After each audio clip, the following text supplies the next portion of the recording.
looking at it. I do always love how our team, all of our teams, they always have a theme going, a team a symbol that they can represent. This one is the Pachamachu. I believe I said that incorrectly, but the little mascot of Overwatch here, as I like to say it, and there's different versions and stuff to show what it looks like. For Fortnite, they all have the same skin on, which is nice. We have a clan tag on League. It's very nice, very nice. I love how Griz, we just love supporting each other and showing that we really are a team. Looks like in chat, Dorado actually is what our team wants, so it's already set up and ready to go. Very nice, very nice. Hopefully we'll get started here in just a few seconds, maybe a minute tops. Hopping on through.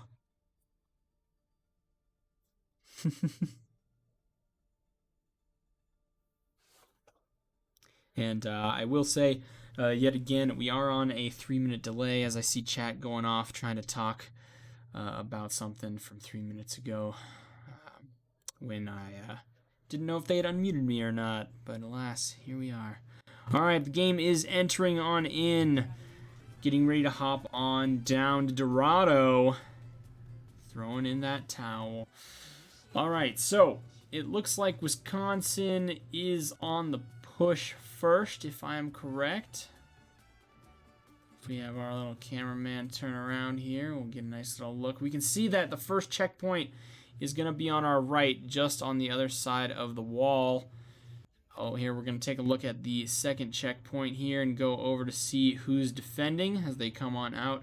So they do get a few seconds to defend as they go out, so they get to run out, and then now 40 seconds, the players will be able to run on over, waiting for the team to actually get on down through.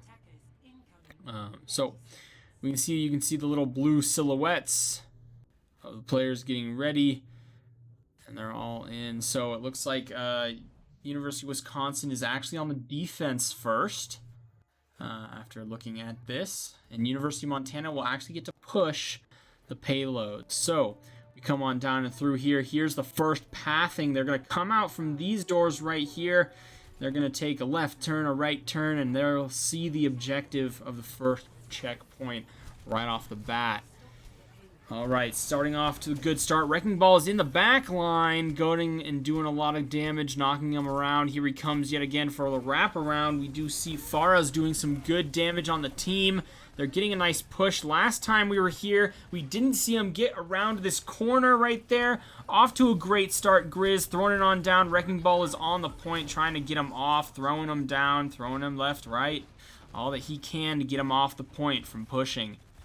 Now, there's a lot of good contesting coming from the Divas. The Farah doing damage. Loadman drops out of his mech there. We have 3 deaths on the Griz team. Trying to get out. Loadman is trying to get back into the team there. And nice little saving himself moment as he was going. And, of course, just as I was saying, Griz was doing great. Going around the corner, they get taken off and out. Now it's getting pushed on back. There we go. Hopping on over, we do see Junkrat doing some damage as he shoots out some missiles.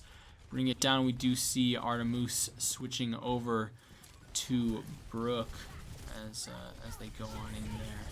Oh, gets taken out right away. Goobinator also shot down. Wrecking Ball is just on the door, and so is the team. Mercy getting an ultimate off on Stasis to bring him back. We have 3 more ultimates for Wisconsin ready to go, off on the good start there. My goodness gracious, University of Montana is not looking hot. Here we are wrapping on into the game here. They're going to try to take a different pathing route, hopefully getting on into the game. All right, they're throwing it on down. Wrecking Ball doing his thing, knocking him up, bringing him out. He's breaking apart that back line. Winston is throwing down that shield, trying to do some help, but alas, it's just not enough. It's 4 people now going down. There's Goopinator for a 5-man. Loadman is out of his mech. He's doing the best he can, just shooting them left and right, trying to get some DPS going, but alas, it's not much. The payload is forward around the corner there, so they have to try to get this push. They need to be able to counter and do some good stuff here. University of Montana does have a Goobinator switch to Wrecking Ball. Loadman gets knocked out of his mech real fast right off on the start there. And we see Wrecking Balls taken out fast for the University of Montana as Goobinator and Loadman are now down. Nerf Herder drops as well from Farah, getting all these kills, doing so much damage. Junkrat is doing the best he can, just shooting from the little entryway here. He's not really going out. He knows he's going to die real fast because they're hiding right there. So he's going to try to get some trick shots. They are just hiding at the top of the entrance right here, waiting for people to come out. There's nothing much they can do. Afara ulting at the entrance, taking out 4 of the team there as they hopped out, trying to get a little push. Wow. What an amazing play coming from Wisconsin. They just used one ultimate to take out the whole team. Wrecking Ball's throwing it on down there. Goobinator bringing that payload out and over. He's getting on top of it. Diva dropping down to contest him.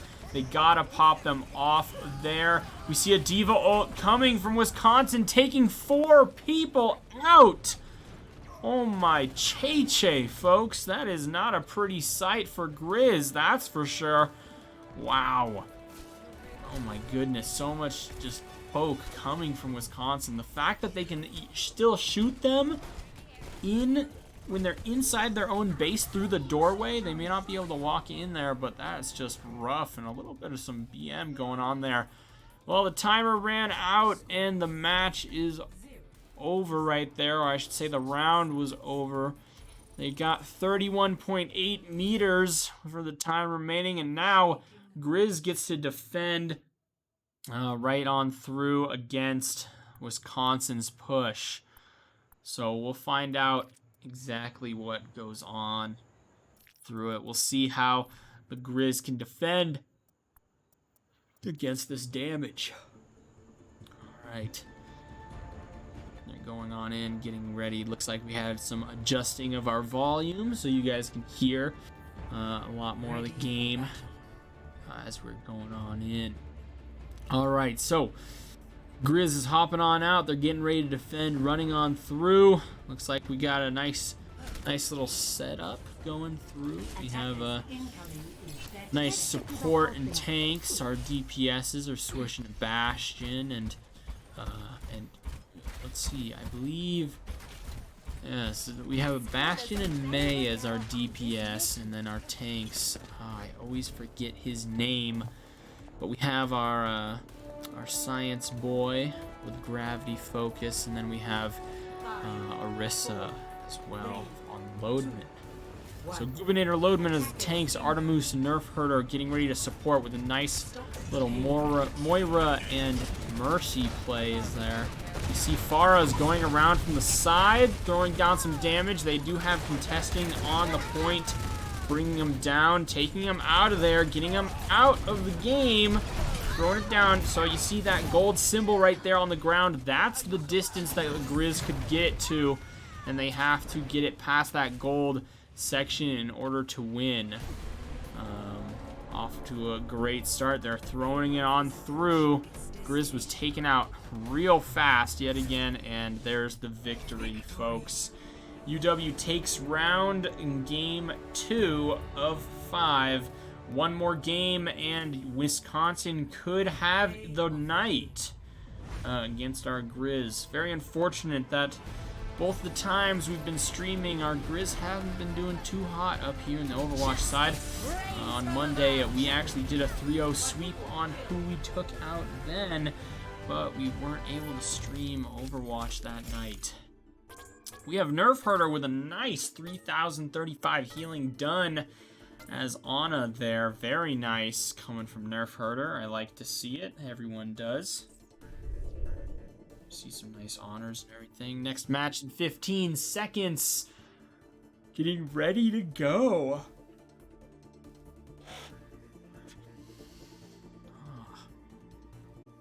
All right, here we are. Getting nice set up